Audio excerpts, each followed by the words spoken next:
Nous prenons Éphésiens chapitre 4, chapitre 1.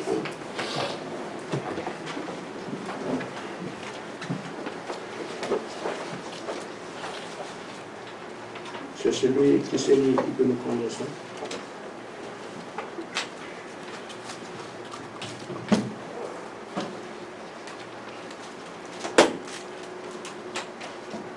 Éphésiens chapitre 1, verset 3 à 5. Béni soit Dieu, le Père de notre Seigneur Jésus-Christ, qui nous a bénis de toutes sortes de bénédictions spirituelles dans les lieux célestes, en Christ. En lui, Dieu nous a élis avant la fondation du monde, pour que nous soyons saints et irrépréhensibles devant lui. C'est combien? 4, 5. Oui, c'est bien. Devant lui. Nous ayons prédestinés dans son amour à être ses enfants d'adoption par Jésus-Christ selon le bon plaisir de sa volonté. Amen. Amen. Amen. Que Dieu vous bénisse. Amen. Quand nous entendons parler d'élection, il est vrai, Frère Branham dit, on dit élu, c'est une action passée. L'élection, quelque chose à venir. Et quand on dit un élu, c'est que c'est une action passée. Quelque chose qui a déjà été certifié. Mais quand Dieu appelle, il travaille avec ses élus. Et quand les gens répondent à l'appel de Dieu, tout le monde court comme un élu. Mais il y a effectivement beaucoup d'appelés. On se rend toujours compte qu'au final, il y a peu d'élus. Aujourd'hui, on nous a parlé. Nous montrons qu'après tant d'années, je peux dire on tourne en rond. Nous avons montré notre capacité à faire ce qu'il fallait faire. Depuis un temps, nous sommes la solution. Solution qui doit aller vers ceux qui souffrent. Et souffrent toujours sans solution. Amen. Et Dieu attend. Je crois qu'il est temps qu'on voit ceux qui peuvent dire c'est fini.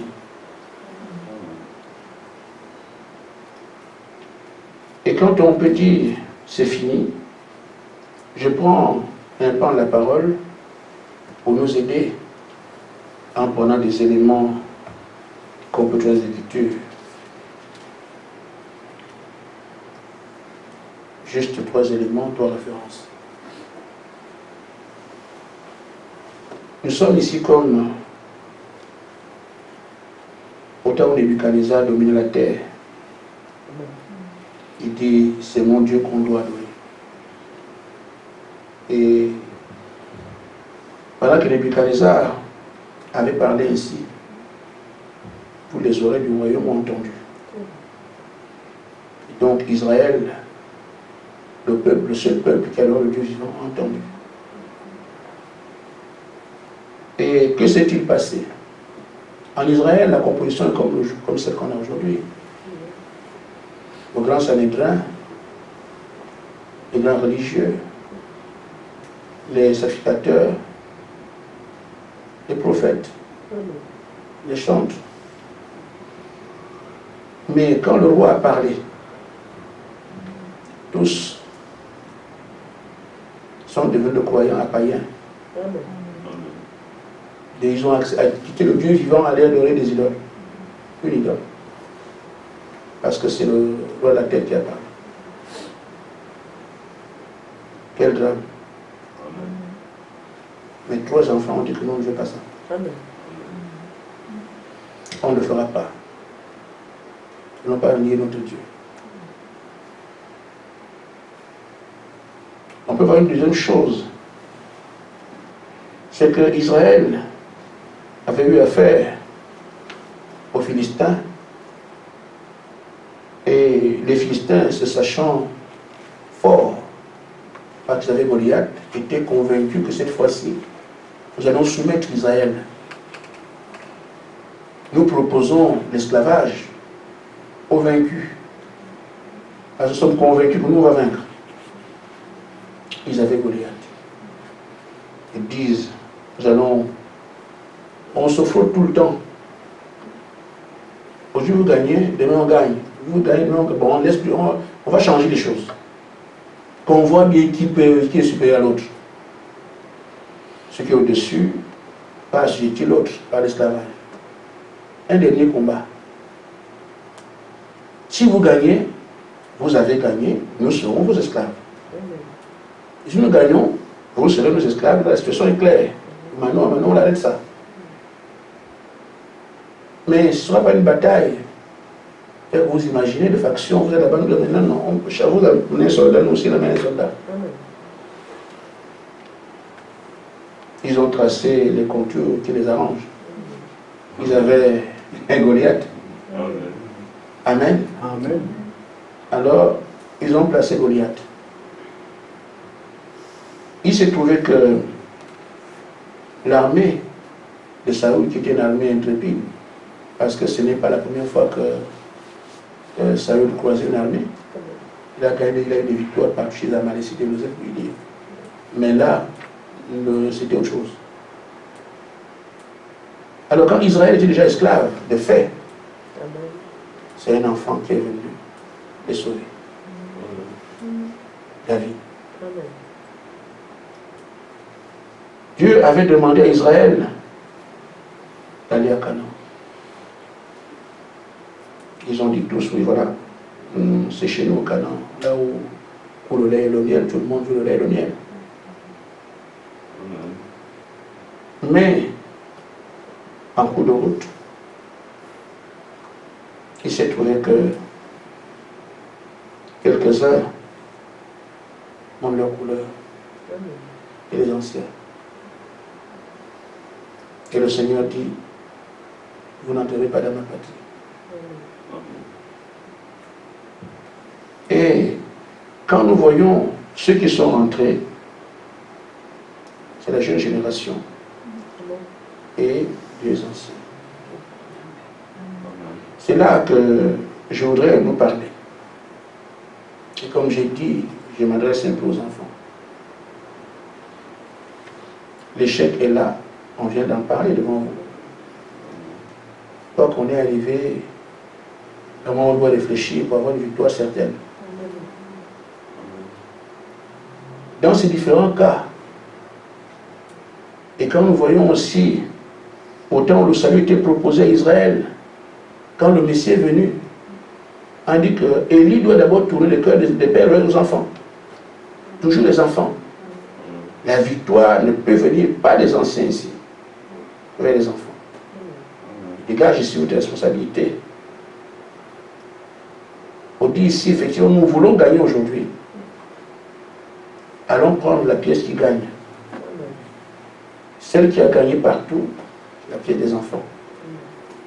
Nous nous sommes éliminés.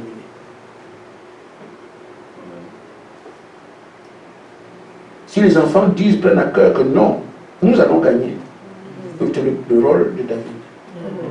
C'était le rôle de Shadrach, Meshach, Abednego. La génération.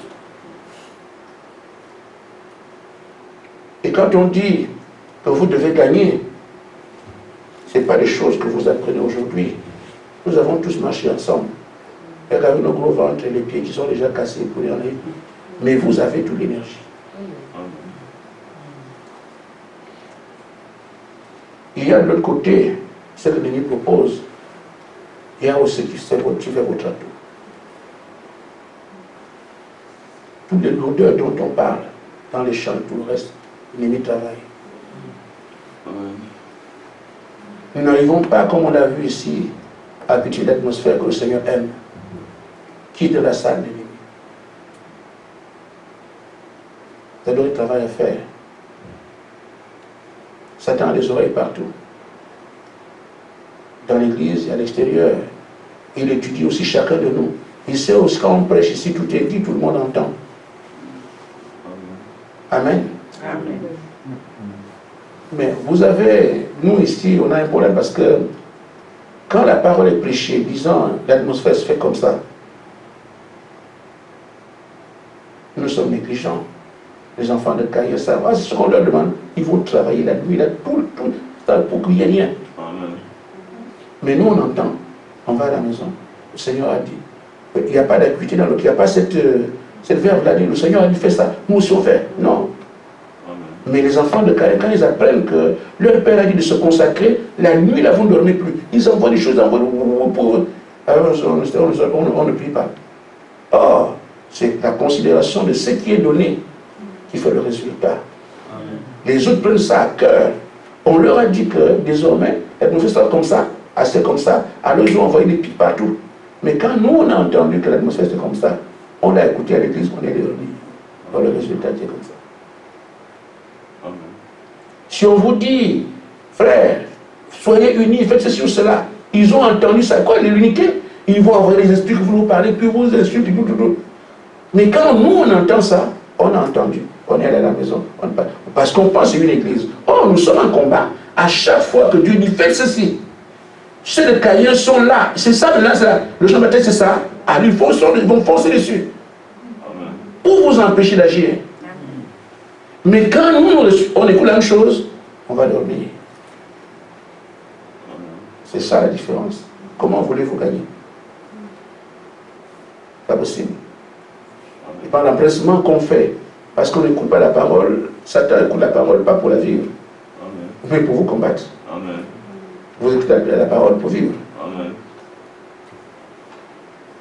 Nous avons donc ces champs de bataille. J'allais prêcher un message aujourd'hui, j'ai dit non, je vais d'abord faire ce que j'ai en train de dire, parce que l'ennemi nous joue beaucoup de tours, et j'ai un message là-dessus. Je me suis dit, je ne vais pas être égoïste pour donner ça à vu que les gens, sinon, ne sauront rien. Alors, ce que le Seigneur nous demande aujourd'hui, c'est le sérieux, c'est-à-dire que ce qu'il a prêché, il veut le voir dans notre chair. Amen. La parole vécue. Amen. Comment on vit la parole? Quand elle est prêchée, on écoute ce qu'on dit, on fait ce qu'on veut, on fait ce que Dieu a dit. Amen. Nous l'envoyons à demain, nous l'envoyons, voilà, on est négligent. Amen. La négligence, c'est ça, ce n'est pas, bon, je voulais prier, c'est pas ça. Négliger quoi? C'est la parole qui est prêchée qui ne nous préoccupe pas. Quand la parole est prêchée, on l'a entendu, on parle de ça, on fait autre chose. C'est la négligence. Mais, dans ce que je vous ai dit, il m'a demandé comment tu as fait pour avoir le Saint-Esprit. J'ai cité les choses que j'ai faites. C'est pas qu'on m'a raconté, c'est juste que moi j'ai vécu. Donc je pouvais faire facilement. J'ai cité ça, j'ai fait ça, j'ai fait ça. Et là, il m'a dit souligne ça, souligne ça, souligne. J'ai souligné les choses. Et dans ce que j'ai souligné, il a marqué le fait que, il disait, quand la parole est prêchée, j'allais chez moi pour corriger ce que j'étais en train de vivre en fonction de ce que j'ai entendu un jour. Il faut souligner ça. Pourquoi nous entendons, on a écouté, c'était bien aujourd'hui, hein. C'est fini. Quand on ajoute une autre explication, vous avez été à l'école, quand tu n'as pas étudié aujourd'hui, tu n'étudies pas encore demain, tu es perdu. Amen. Tous les cours sont accumulés, tu n'as pas étudié, tu es perdu. Et quand on dit maintenant, venons faire l'examen, et j'entends les gens dire non, je ne peux pas faire tout le tour, j'ai choisi. Si ça vient là où j'ai choisi, je suis bien, si ça montre que tu n'as pas étudié. Un élève qui a commencé à étudier depuis le début de l'année, il a étudié tout, quel que soit là où on va prendre le sujet, il est prêt. Nous sommes comme ça. On n'a pas étudié rien du tout. Quand on a prêché, on part. Quand on a prêché, on part. Qui s'est arrêté un jour pour dire ce qu'on a prêché là, Seigneur, je te rencontre là-dessus. C'est ce qui fait que tout ce qui devait se déposer n'a jamais été déposé. On a tout attendu et c'est parti. Les défis qui sont devant nous, à nos frères, sur qui nous comptons, l'atmosphère. Cela consiste à faire que chacun vienne consacrer. Celui qui vient à l'église doit se consacrer avant de venir ici parce qu'il peut être une porte par laquelle la réunion, les enfants de Caïn ont un avantage, c'est-à-dire qu'il leur suffit d'un seul trou. Ils polluent toute l'assemblée. Nous devons fermer tous les trous. Ceux qui jouent aux instruments Si l'un d'entre eux n'est pas consacré, c'est fini pour la réunion. L'instrument lui-même, s'il n'est pas consacré, c'est fini pour la réunion. Les appareils là-bas ne sont pas consacrés, c'est fini pour la réunion. Un seul qui vient ici qui n'est pas consacré, c'est fini pour la réunion. C'est ça pour l'atmosphère. Or, imaginez-vous quelles opportunités ils ont avec des gens qui s'énervent, avec des gens qui font tout ceci ou cela.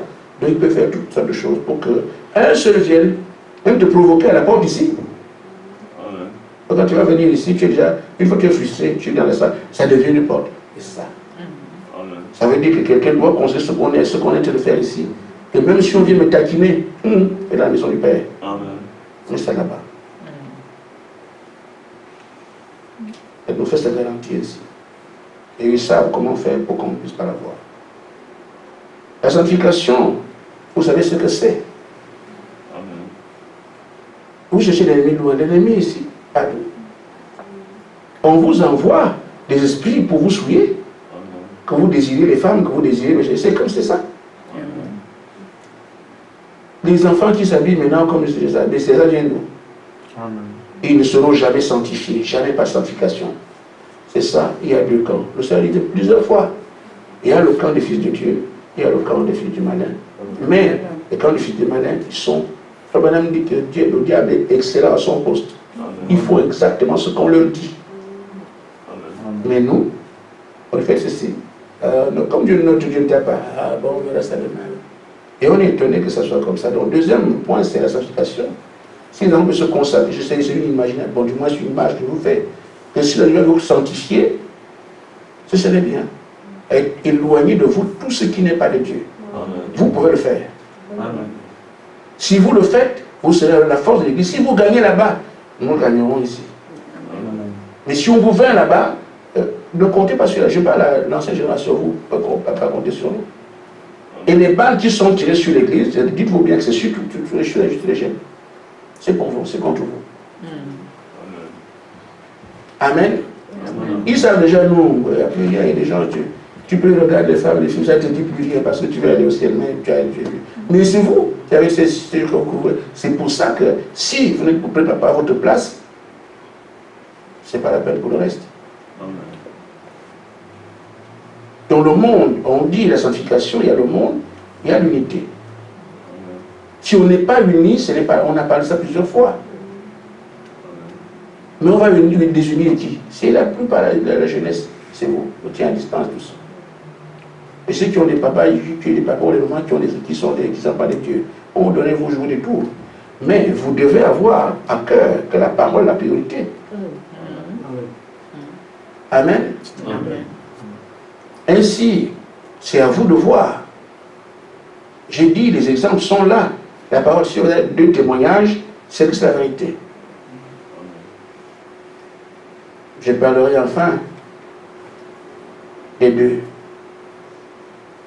Même si Dieu avait dit que la jeune génération seule va aller à Canaan, il y a quand même eu deux qui sont entrés. Josué et Caleb. Pourquoi? Ils ont dit, nous ne ferons pas comme les autres vieux. Nous allons rester avec ce que Dieu a dit. Amen. Amen. Même si c'était vieux, ils sont entrés pour la position qu'ils ont prise. Les enfants prennent position parce que c'est leur poste, on leur dit, allez-y. On supprime ces vieux-là, trop. Allez-y, prenez le relais. Prenez le relais ici, battez-vous. Montrez que nous avons entendu ce que Dieu dit. Si les anciens ont échoué, nous ne sommes pas de ceux qui, comme on dit, l'apôtre Paul dit, ceux qui abandonnent. Serrez-vous les coudes. Pliez ensemble, combattez. Besoin d'aide, demandez, le pasteur peut vous aider. Mais nos yeux sont tournés vers vous. Amen. Amen. Maintenant, s'il y a deux vieux ici, je n'ai pas donné de nom. Le premier vieux, en tout cas moi, je suis comme Josué. Le deuxième vieux, je suis comme Caleb. C'est à chacun de voir. Et si l'équipe est complète, alors Canaan est déjà acquis. Amen. Que Dieu vous bénisse. Amen.